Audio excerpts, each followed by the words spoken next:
afternoon, Barrett families and students. Today is March 27, 2020. I'm Felicia and I'll be your host for today. Starting next week, we will have virtual Spirit Day, with Monday being Pajama Day.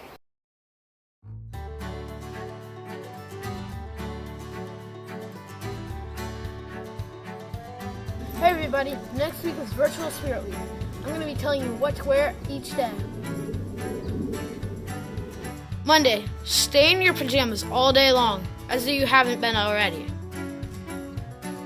Tuesday, dress as any character from a book, movie, meme, play, or TV show. It's me, Gigi from Wreck-It Ralph. I'm a Professor Frog of Silent War.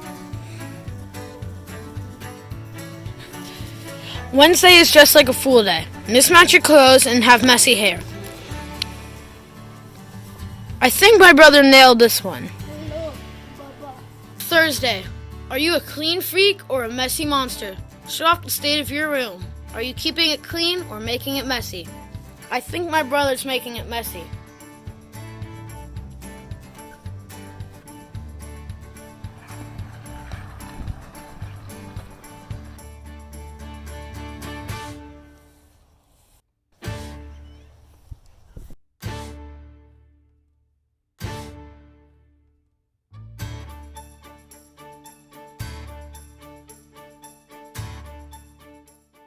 Our last few episodes, we've heard from Miss Carter, but we haven't had an update on Mr. Murphy, so here's him now. Hello Broncos, Vice Principal Murphy here, contacting you from inside my own house. Remember, the whole reason we're not going to school is because we're trying to flatten the curve of coronavirus. So only go out when absolutely necessary and wash your hands often, and that's helping us flatten the curve. As far as staying in the house, I hope you're able to do what I did, which is simply drag a chair in from another room. Now I have a quiet place to do work, and we really want you doing work. In the summertime, when we don't go to school for 8 or 10 weeks, our minds actually turn off. And we come back to school, we have to turn them on, and it takes a couple weeks to ramp up, and we don't want that to happen now. So stay doing work as often as possible. Every day, do a little bit of work. Access our website. You can contact all of your teachers for enrichment exercises in all of your curriculum. You can even find out how to stay active from PE teachers, and you can find out how to be creative from your elective teachers. So keep your minds sharp. And if you happen to be watching this on an iPhone and you don't have access to technology that would help you easily type papers, we're going to help out anyone who needs it. We're going to check out Chromebooks to students who need it next Thursday, which is April 2nd, between 8 and 4. Between 8 and 4, you can check out a Chromebook just like you would a textbook, and then check it back in at the end of the year. We want you to be able to access our enrichment exercises and keep your minds on. All right, Broncos, stay healthy and stay sharp. Miss O'Brien has a great game to play that we all know and love. All right, I know the last week or so has been pretty long and kind of boring, and we're running out of things to do. However, today we're going to play one of my favorite games, which is hide and seek. It's really easy to do, and I'm really good at it. As a kid, I would find the best places to hide, and no one could find me for hours. So it's our turn now, albeit you go and hide, and remember, I can pretty much find you anywhere. So be clever with where your hiding spots are, okay? All right, I'll count to 10. Close my eyes, you go hide. Okay, I'm closing my eyes. 1, 2, 3, 4, 5, 6. You better be hiding. 7, 8, 9, 10. Ready or not, here I come. Okay, Evelyn, make sure you're hiding well. I'm coming to find you.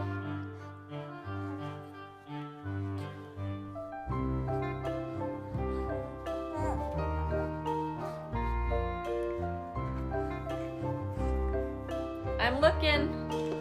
Yep, trying to see where you are. Is Evelyn over here? Evelyn, where are you?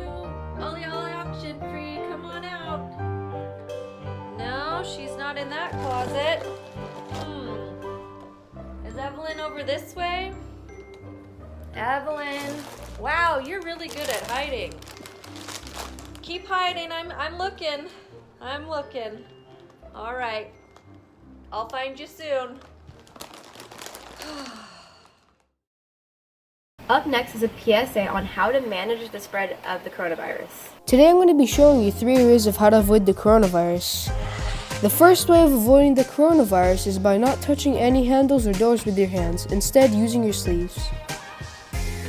Another way of avoiding the coronavirus is actually the number one way according to the World Health Organization. It's by washing your hands for 20 to 30 seconds. The last way of avoiding the coronavirus is by staying home. Here's a quick glimpse into what the teachers are doing during their lunch break.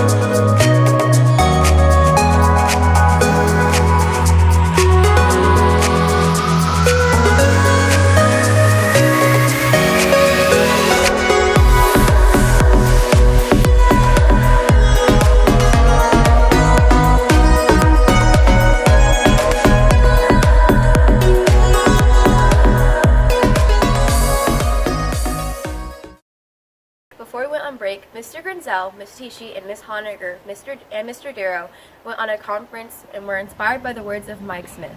Mr. Darrow reached out to him on Twitter asking for if he could share some words for our community.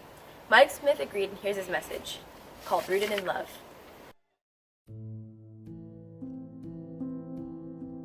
This is a really weird, confusing, difficult, frustrating time for all of us. I think every one of us in the last few weeks has had our lives disrupted. We've had our schedules changed. I think we've read things that have maybe freaked us out. Some of us don't know how to cope with just the things that are going on, so we've chosen to be funny with it and make light of what's happening because we don't really know how to process it.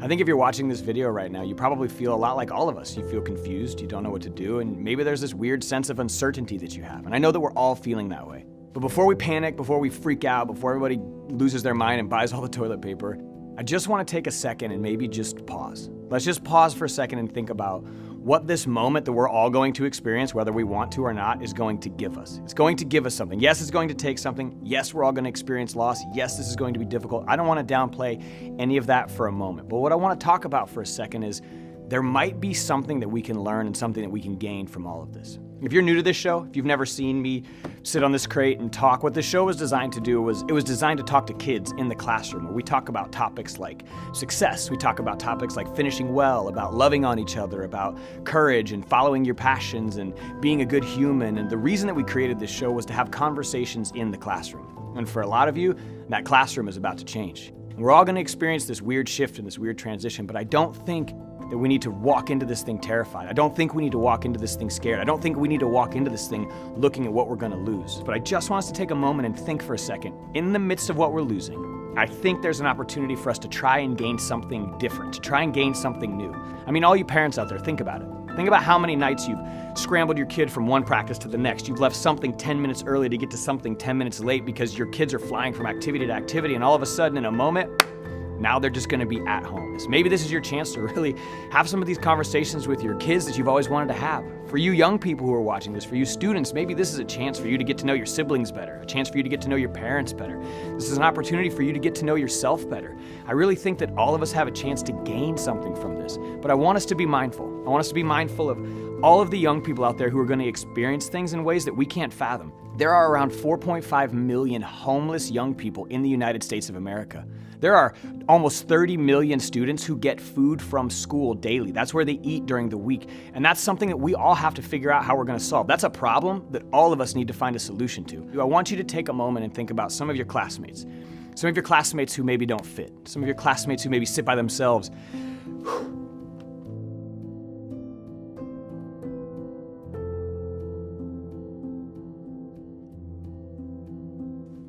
I want you to think for a moment about some of those students at your school that maybe they don't fit. Maybe they sit alone at the lunch table every day. Maybe you've walked past them in the halls a million times and you've always wondered what their story was, but you never took the time to find out. And now they're just gonna be at home. And I want you to understand, there are a lot of you watching this. I know that you're gonna be forced to be at home right now, and that's a place you work really, really hard to not have to be. And so I want you all to understand that this now is a moment more than any other time where we need to be a community. And maybe you don't understand why everyone's calling school off, and maybe you don't understand why everyone's being quarantined. Here's what you have to understand. We're doing this because we care about the people around us. We're staying away from each other because we love each other. This whole idea of flattening the curve, what you need to understand, maybe you've made light of this whole thing. Here's what you need to understand.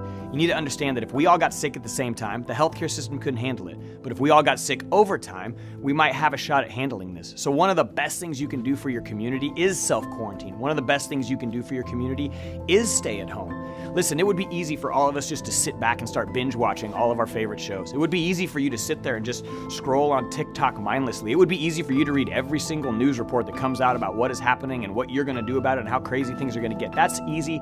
Anybody can do that in this time. But what takes grit, what takes heart, what takes compassion, what takes leadership, what takes empathy is choosing to use this time to find a way to impact the people around you. Come up with something that you can do to come out of this with something tangible and practical to say, I did a good thing with my time. I did something I'm proud of. Nobody wants to look back at this time and wish that they would have done something to make their community better. Nobody wants to look back at this time and regret being lazy and bitter and angry at something that we couldn't control.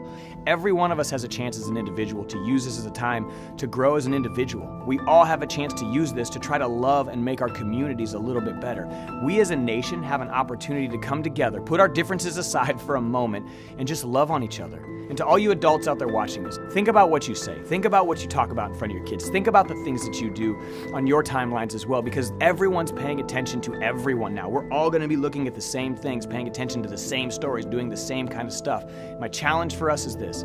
Let's not stay rooted in negativity. Let's not stay rooted in bitterness. Let's not stay rooted in frustrations. Let's find a way to stay rooted in hope. Let's find a way to stay rooted in optimism. I think we all need to try to find a way to stay rooted in love.